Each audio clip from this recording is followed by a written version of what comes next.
Kita semua menyadari cepat atau lambat apa yang terjadi di belahan dunia manapun dalam waktu yang singkat akan masuk juga ke Indonesia. Mulai dari tren fashion, food, gaya hidup, penyakit, masalah politik, masalah sosial, apapun itu akan cepat menular, baik yang baik maupun yang buruk. Tidak terkecuali apa yang terjadi di dunia barat saat ini. Di negara Eropa, masalah air traffic atau jalur transportasi udara terutama bandara besar Eropa terjadi kekacauan di mana-mana sehingga menular hingga Australia dan Amerika. Koper hilang, barang bertumpuk, penumpang antri hingga 5 jam.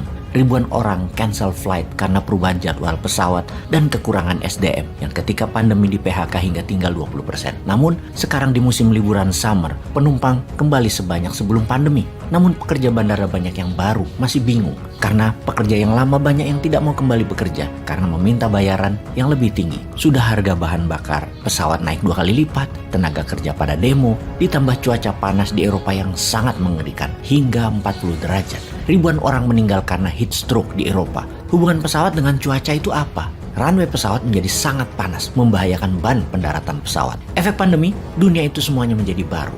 Efek perang Ukraina membuat dunia juga menjadi baru. Efek kolonialisasi Tiongkok membuat dunia menjadi baru. Bahkan dunia sosial media, orang tidak lagi mengupdate statusnya di Twitter dan Facebook dalam 6 bulan terakhir. Itu menurun hingga 30% alias banyak orang yang merubah kebiasaan bersosial media statusnya dan profilnya. TikTok, YouTube menjadi 30% volumenya naik sebagai anomalinya. Di dunia barat, iklan sudah menang, di dunia digital meninggalkan koran, radio, dan TV. Dan orang berkantor dengan Zoom mengurangi luas ruang kerja di seluruh dunia menyusut 20%. Banyak gedung kosong saat ini. Itu semua bagian dari keseharian kita saat ini dan dunia politik pun mengalami shocking wave. Sesangar cuaca panas di Eropa yang membuat penggunaan gas dan minyak Rusia naik 10% di Eropa yang menambah keuntungan di kantong Rusia $1 billion setiap minggunya. Apalagi hal yang parah yang membuat ekonomi akan terguling di banyak negara. Kita lihat secara mikroekonomi di negara Tiongkok. Setelah dipukul telak dunia keuangan Tiongkok dengan bangkrutnya Evergrande, maka dunia keuangan Tiongkok dipukul lagi dengan masalah fraud keuangan yang mengatasnamakan bank.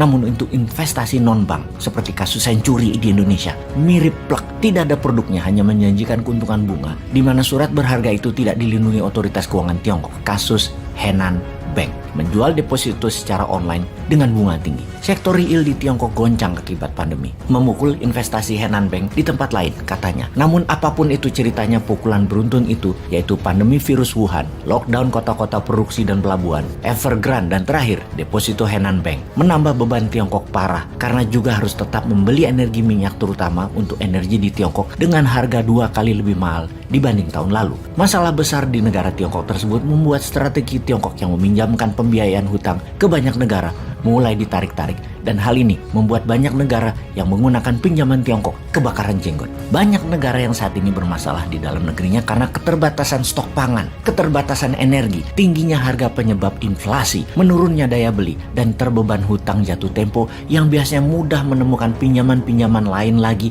agar hutang tadi dibayar pakai pinjaman hutang lagi. Kehidupan agar bisa hidup dan berputar, namun tidak ada pada saat ini. Pendana mulai menarik investasinya dan tidak menambah lagi arus kas keluar. Amerika melakukan itu, Tiongkok melakukan itu, menarik investasinya, menarik dolarnya. Kita ke tanah air yang memasuki tahun politik yang mulai pada kampanye. Sebuah hutang besar bulan ini sekitar 500 triliun mengharuskan mendapatkannya melalui pinjaman baru. Kita beruntung masih bisa mendapat pinjaman. Hal ini mengingatkan kita atas apa yang terjadi di pemerintahan di atas sana. Pastinya lagi dilema, pastinya lagi bingung, lagi penat karena nggak ada yang kerja karena lebih mementingkan jualan untuk nanti 2024. Harga minyak dunia itu 2 kali dari perkiraan prediksi APBN. APBN memperkirakan harga di tahun 2022 berkisar $63. Itu terjadi analisa di tahun 2021 menebaknya. Ternyata di tahun 2022 harga bisa sampai $120 per barel dan saat ini sekitar $100 per barelnya. Tentunya perlu ada dana besar untuk membeli BBM, naik 2 kali lipat dari anggaran. Dan kalau di SPBU dilepas harga publik, dilepas harga pasar,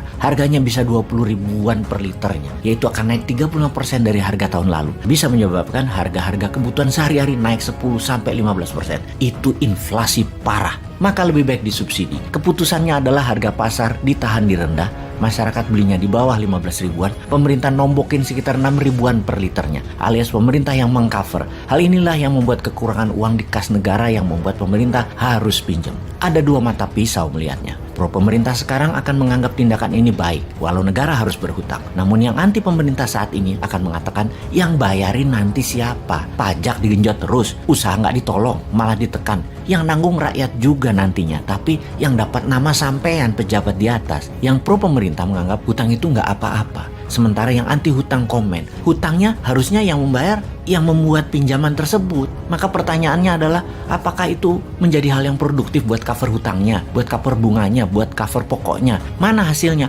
Kok malah ngutang terus? Rakyat menjadi terbebani dengan beratnya membayar pajak untuk bayar hutang. Hutang tidak produktif lagi. Maka banyak komentar yang menyatakan, coba kalau presiden selagi menjabat itu boleh melakukan apapun seperti ngutang, pinjam, gadaikan aset negara, tapi di ujung masa jabatannya harus nol kembali. Hutang harus terbayar, aset tidak ada yang hilang. Coba bayangkan kalau itu jadi KPI, Key Performance Indicator, indikator prestasi bernegara. Itu baru adil menilai keberhasilan seorang pejabat, yaitu membuat negara profit, naik pertumbuhannya, dan tidak meninggalkan hutang. Prestasinya ada bukti angka, ada bukti rapot, bukan hanya gambar-gambar bangunan saja, namun ada angka pembuktian bangunan tadi membuat manfaat, yaitu keuntungan baik materi ataupun non-materi. Kita bisa menilai dengan angka lebih objektif. Apa yang pejabat telah buat, apa manfaat buat rakyat, dan apa harta yang ditinggalkan. Makin bertambahkah atau makin sedikit? Ada hutangkah atau bebas hutang? Itu harus jadi patokan. Bagaimana kalau nanti kita pakai hal ini sebagai parameter pemerintahan? Anak cucu kita menilai. Sekarang mungkin yang sedang menjabat merasa aman karena ada dana 1,2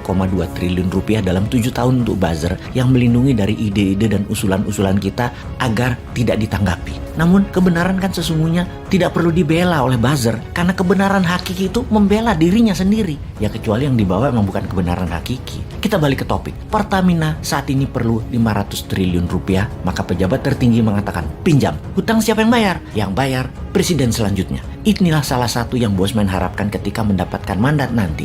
Newmind bisa-bisa tidak mau bayar hutang yang dibuat oleh pejabat sebelumnya. Bisa nggak ya kayak gitu? Bayangkan kalau mantan sewaktu menjabat menggunakan kekuasaannya untuk mendapatkan pinjaman, namun bukan untuk membuat hasil yang produktif, tapi buat belanja barang-barang, buat pamer dan flexing. Kan berat nanggung yang terkenal mantan yang susah kita. Ibarat pinjam di bank pakai aset mertua, yang bukan buat usaha malah beli barang mewah, jalan-jalan ke luar negeri. Di ujung-ujungnya hutang menumpuk. Mertua nanya, ngapain aja tuh duit lu pakai? Jawabannya, sambil garuk-garuk kepala. Itu hanya ilustrasi yang anti pemerintahan. Yang pro tidak melihat hal seperti itu, semuanya wajar dan pejabat sudah bekerja dengan baik. Cadangan devisa Indonesia masih tinggi, inflasi masih terjaga, stok pangan masih terjaga. Jauh itu seperti Sri Lanka itu jauh, dibandingkan juga Pakistan juga jauh. Indonesia jauh lebih baik, tenang aja. Demikian yang pro pemerintahan itu berkata, bagi Newmind yang tidak anti pemerintah juga tidak mendukung oposisi, Newmind tetap lurus, ingin Indonesia 100 kali lebih baik dari saat ini. Yang jelek diingetin dan diberi saran, yang bagus dikuatkan lagi.